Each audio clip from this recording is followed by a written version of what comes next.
So unfortunately, guys, I just filmed a whole job in the area before I headed out to this one. Was explaining a whole bunch of stuff on, just tips and tricks on cutting trees, and my GoPro failed and caused me to have to format the card, so all that's gone.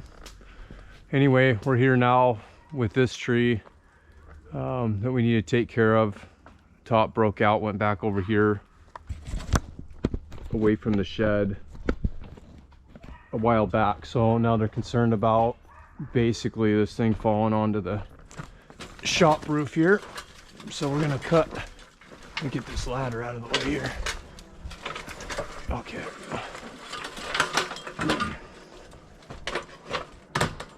So we're gonna cut it the rest of the way down. I could try to put a line on this and pull it backwards, but there's just no access back here really, and I'd have to drag lines way out to trees in the brush there up to the top. It's just easier to just climb up this really quick. I'm gonna throw all the brush back in here, dice it up because it's all green belt area, and then yeah, we'll just chunk it down into whatever size logs I can get in and put it back in there. So here we go. All right, got everything staged and set up. We're gonna take the 261 up and the 201T. 201 obviously first, so that we can just get all of it limbed out, and then I have one hand to be able to swing limbs off of the shop roof here. Then once I get up to the top, I'll probably take a handful of chunks with the 201 and then switch over to the 261. You can see this thing's got mushrooms growing out of it here, so that's an indicator right away. Like obviously this one's dead, but let's say you walked up to a tree that had mushrooms growing out of it like this, yet the foliage looks pretty good. There's big ones up there.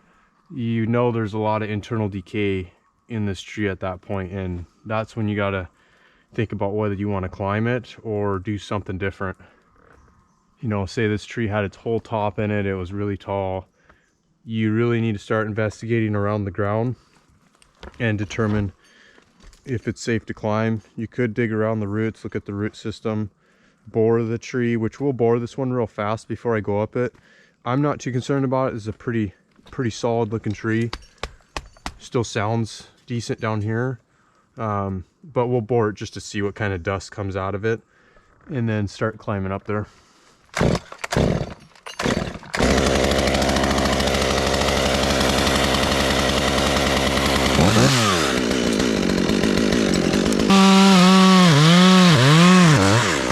Most of the sawdust coming out of it's pretty clean, so this is still more or less solid in here.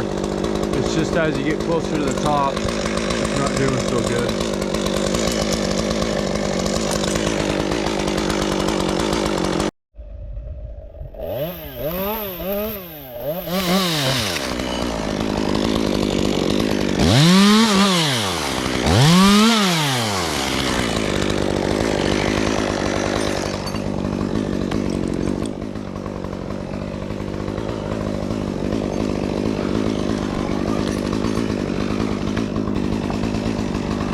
How big these ones are. These mushrooms here, that's pretty big. So there's internal decay all throughout this. It's just a matter of how bad is it towards the bottom as you climb, and then how bad is it towards the top. You just got to kind of gauge that as you go up. You can bore every once in a while in and check the integrity of the tree, and then keep climbing. Anyway, I'm gonna keep going and get this thing stripped out.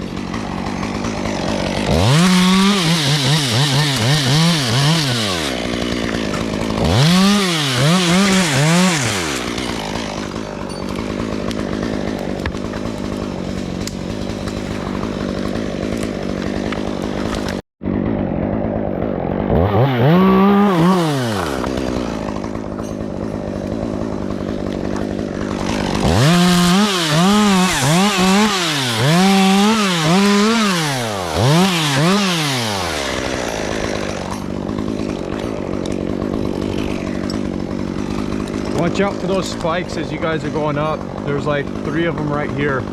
If you trip and gap out and you land on one of those, they're going to get you bad, so it could even kill you. So don't leave those in front of your chest. If they're on the side, you don't always have to cut those off. Just make sure that your route going up is clear.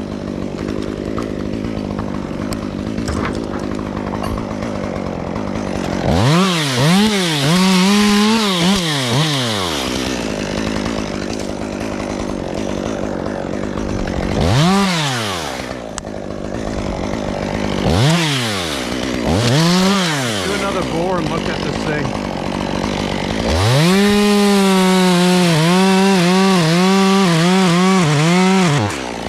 Still decent sized strips of wood coming out of there, but it doesn't look great. It's starting to degrade as we go up higher.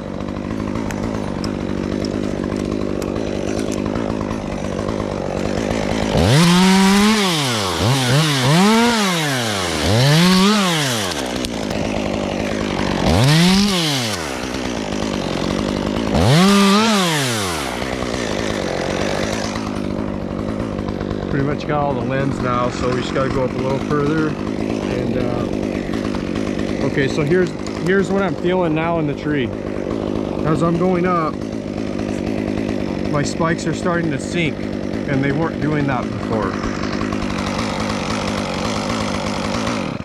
Let me shut that off. So I'm going up now, and my spikes, if you look, I don't know if you guys can see, my spikes are sinking in really deep in the tree. That is a sign of a lot of decay, and you need to start considering whether you're going to go up much higher, right? If your spikes are going right in there, and you're high up, you need to stop and rethink what you're doing. I'm almost there anyway with this, and this is not a tall tree, but if this was 100 feet up or something and my spikes started to dig in and just sink into the tree, there's so much decay in there, you don't really know what's going on. You don't know, is it going to hold on, or is just lanyarding and moving the tree around potentially going to break off a section? So I'm not going to go up much higher before I cut this off and throw it in the brush over here, but just be aware of that. Really think about it. It's all these different clues that you're getting that a tree is unsafe to be in or is becoming unsafe. And you have to start to adjust your plan to how you're going to get it down. So we'll go up here and we'll kind of cut a section and look down at it and see what the wood looks like for you guys. But you can see all these mushrooms all over this tree from the top down. So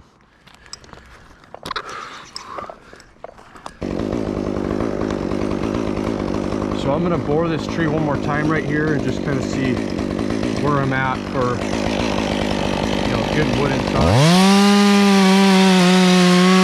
Not much.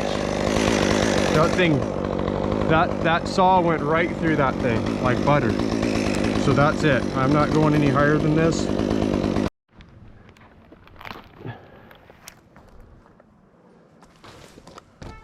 So I'm gonna get a face in. I'm gonna be super careful about rocking this tree a whole lot with my lanyard. I'm trying to stay closer to it, so I'm not putting a lot of stress up here on the tree. Be real careful as you go to top a tree out. Let's say this was just, you had another 10 feet up there. There's no limbs on this left side. So if you were to cut this thing and put a face and back cut and try and push it over, even if this top was vertical, it could still pull it over into the shed because there's so much, sorry, I slipped there. There's so much limb weight on this back side, on the shed side. So I'm gonna cut this last limb and then I'll just put a face in and push it over. So just be aware of that when you guys are taking bigger tops, that maybe the limbs aren't very well distributed throughout the crop. So we're just gonna go slow around this, not rocking the tree too much.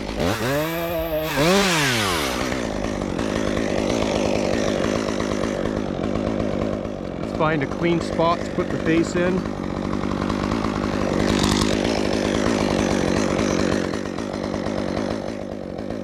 Let's go up to right here. Take another step or so on this tree. There's about as high as I'm going with how bad it is.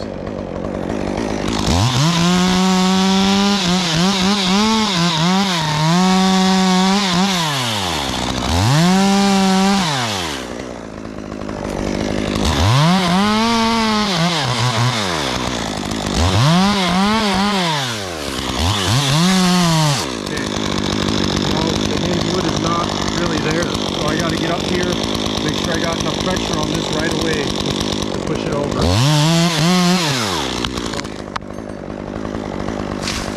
So look at this thing. It's just junk. No, one sliver got pulled. One sliver got pulled right here in the middle. That's it. Everything else is junk. So there's nothing holding this tree on, or this section or top, whatever you're taking. If this was at the base of the tree, and you're trying to hand fall this by putting wedges in, this thing could just pull the whole hinge out and go backwards on you. So that's the dangers of these rotted trees. You got to make sure you're reading them properly before you put cuts in them. It's just super dangerous to be trying to, you know, hand fall these or expect them to react the same way a healthy tree would. So now we're gonna go down. I'm just going to chunk it into rounds and probably just toss a bunch of the junk ones over here into the green belt, and then the good ones will leave for the customer down here below.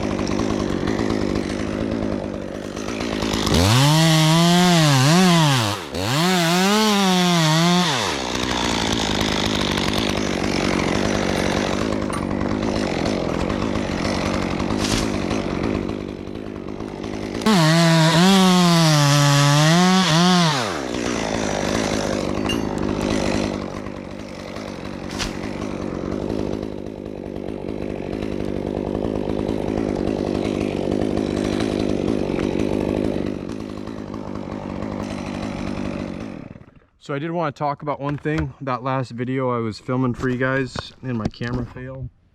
I was explaining kickback while you're in a tree, and there were some comments a while back on a video where I was cutting a top and I had my saw in, like you guys always see, and I'm up here pushing with my left hand, and somebody said that was dangerous. Well, here's the thing, it's not, depending on what you're doing.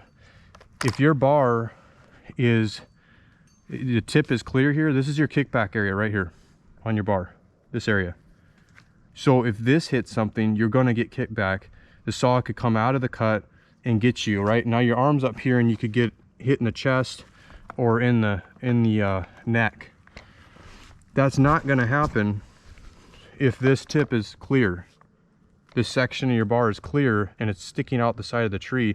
There's no other trees around it. You're not going to get kickback from that. Okay, so don't be afraid to sit up here and push. I'm not telling you that to do that. I'm just saying that's what I do, and that's what other guys do.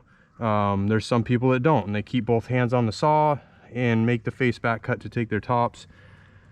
You need to stop being so scared of the kickback. If you understand why kickback happens, you can cut this stuff safely. So what can happen as we go down, I'm going to use this 201 for as much as I can. There's going to be a point where the bar is going to get buried into the tree, and I won't see the tip. The tip will actually be in the tree still, and there may be a section of the tree about this long or so that I need to cut up, right? So I got to move my bar around the tree. Well, let's say it's just a big section and you got a small bar, right?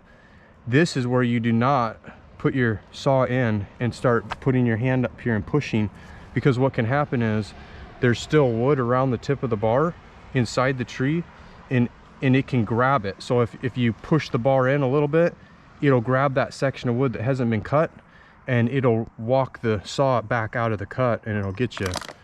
That's not going to happen again if your tip is exposed and it can't hit anything.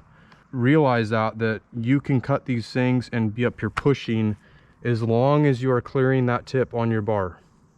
Another thing to be careful of, and it's happened to me many times, I try to be super careful of it, but I mean, it happens from time to time because maybe you're in a hurry and you really should just slow down when you're cutting. But there's times where you got these jobs that need to be done right away and you got a lot going on and you're just moving quick.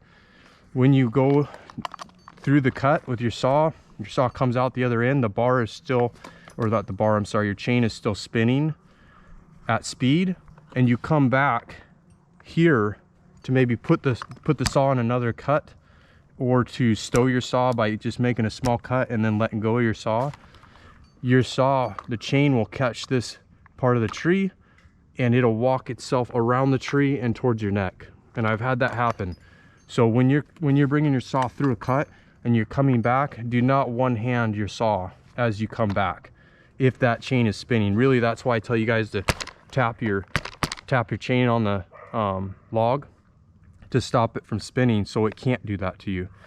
But if your chain is still spinning as you come out of the cut, do not bring it back towards yourself without having two hands on it, because if it catches this, it will whip it around and get you. So, all right, I'm gonna get to chunking this thing down so I can get out of here.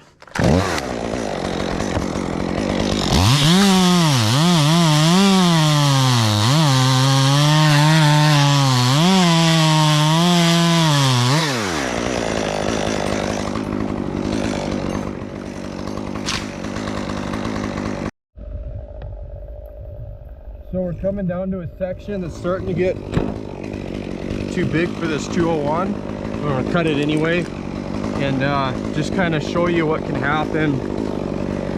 I can't show you the kickback, but just explaining it to you so you can see what I was talking about.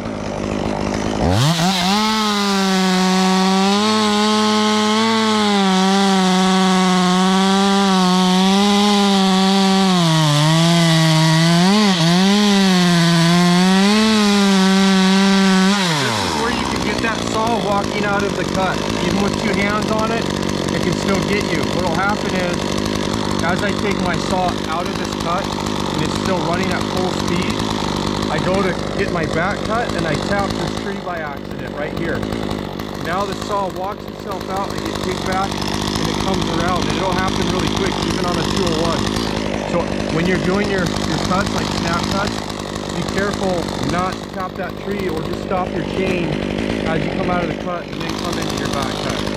You'll see what I'm talking about here in just a second. So like right here, I would catch this and it would walk itself around. So it's better to just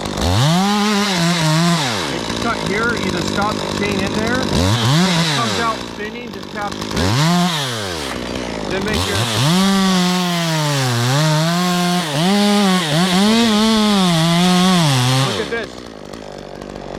my saw is buried in here. This is where you can get hurt. My tip is in there. I cannot see it. I don't know where it's at in that tree. Somewhere over in here, right? If I start powering through this and I push, there's nothing protecting me here. That saw, if it hits a piece of wood inside the tree here and walks itself out with one hand on the saw, it'll shoot out of this back cut and get me in the chest or in the armpit or arm. And if you don't have a tourniquet or something, you're probably not going to make it. And even if you do have a tourniquet, if it gets you in the chest somewhere, I mean, it could be really bad news. So just remember, pay attention to what you're doing. If your saw is buried in there, you can't see the tip, your hands better be two hands on the saw. And then once you can clear and you can see that tip out of the tree, you can get up here and push.